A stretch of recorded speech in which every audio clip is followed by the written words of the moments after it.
People can only stay patient for so long, especially when it feels like nothing ever changes.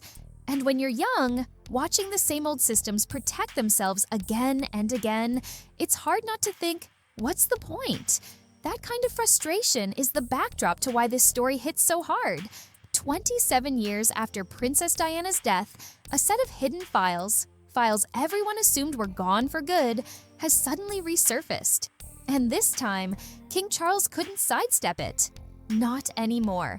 He finally had to speak. It all started quietly, almost mundanely. Late November 2024, a Monday morning, archivists were doing what archivists do, sorting, transferring, organizing documents from Kensington Palace into secure storage. Then someone noticed something off.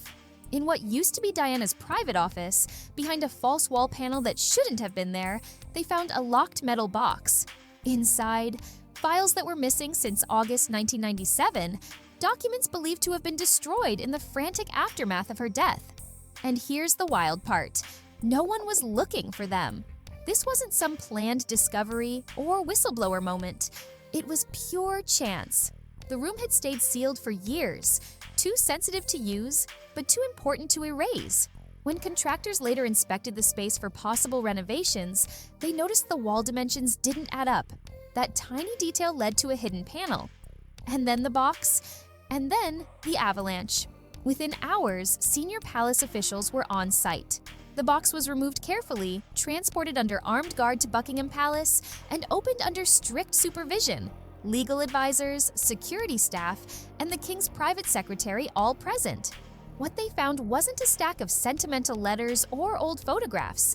These were serious documents, security briefings, legal memos, transcripts of recorded conversations, handwritten notes. Material covering Diana's final 3 years, from her separation from Charles right up to weeks before she died in Paris. Some papers were marked in ways that suggest they should have been destroyed long ago. Others looked like personal copies of official documents Diana wasn't meant to have in the first place. King Charles was told almost immediately. According to people in the room, his reaction wasn't anger. It was distress, then resignation.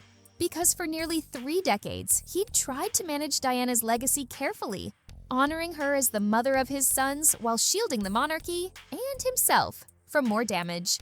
Now, a locked box behind a wall had just pulled the past into the present. At first, the instinct was simple: seal it, bury it, end it, maybe even destroy it. But that option vanished quickly. Too many people knew. Archivists, contractors, security personnel, palace officials.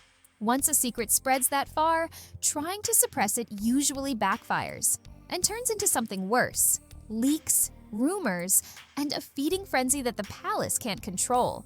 So Buckingham Palace went into crisis mode. For 3 days, emergency meetings filled the schedule. Constitutional experts were consulted, historians from the Diana era were pulled in. PR teams ran scenarios and predicted blowback. And right at the center of it all was Charles, facing a decision he'd avoided for 27 years: keep the silence that had protected him, or break tradition and speak. He spoke. The statement came out on a Thursday evening, deliberate timing. Late enough to dominate the evening news cycle, early enough to avoid claims he was trying to bury the story. It was short, just under 500 words, but carefully crafted line by line.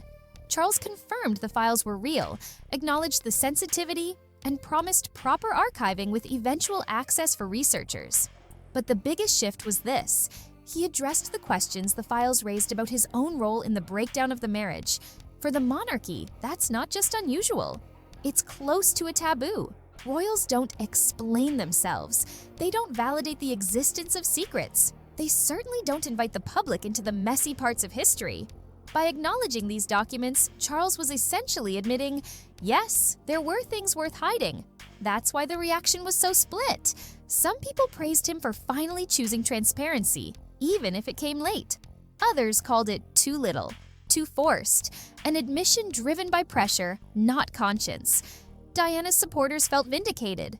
Charles's defenders argued the statement showed maturity and a willingness to confront painful history instead of dodging it. But to understand why these files matter, you have to go back. By 1994, Diana and Charles were finished in every meaningful sense. They had officially separated in December 1992 after Andrew Morton's biography exposed the collapse of their relationship, helped along by Diana's own covert cooperation. Those final years were a strange contradiction. Diana was one of the most photographed women on Earth, yet in Crane,